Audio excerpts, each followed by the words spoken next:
Ready? Start.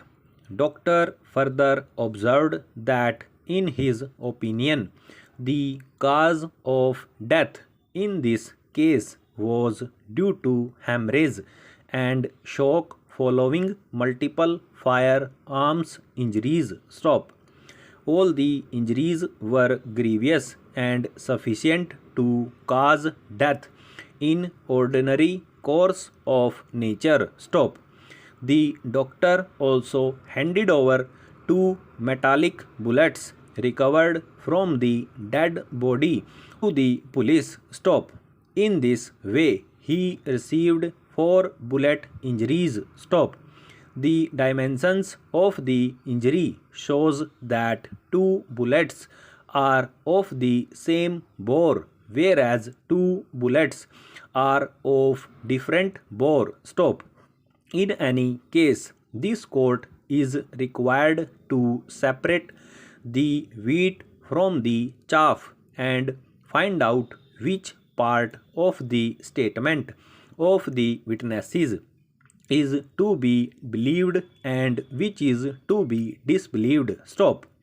The mere fact that the parties have compromised and after their examination and cross examination they were recalled, in which they made a different statement, is no ground to hold that their statements made in the later cross examination is correct. Stop. Therefore, this court will independently examine merits of the statements made by the witnesses. Stop. We are of the view that much importance cannot be given to said error, which appears to be a clerical one. Stop.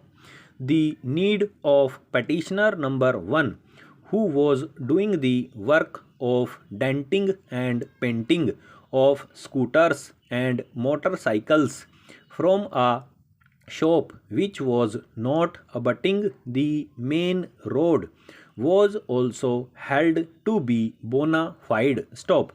It was also concluded that petitioner number 2 was not in possession of any shop and he was selling fruit and vegetable just in front of the building. Stop.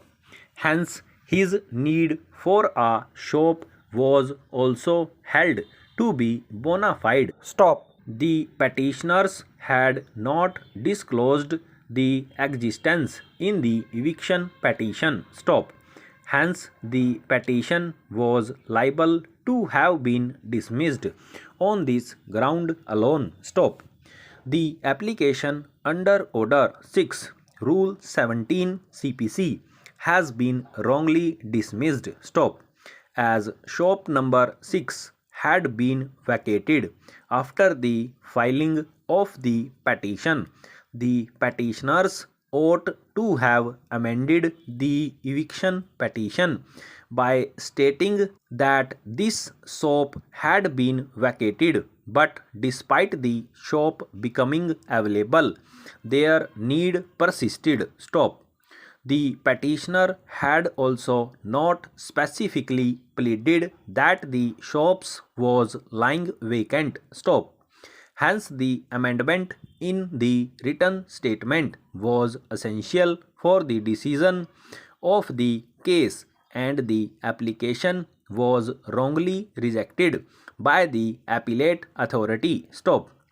He then contended that the appellate authority ought to have first considered the evidence in the appeal and then appraised itself of the necessity of the additional evidence sought to be led. Stop. This, he contended, had not been done. Stop. He argued that the appellate authority first decided the application without considering its impact on the decision. Stop. He argued that allowing leading of the additional evidence in the form of a complete site plan. Stop.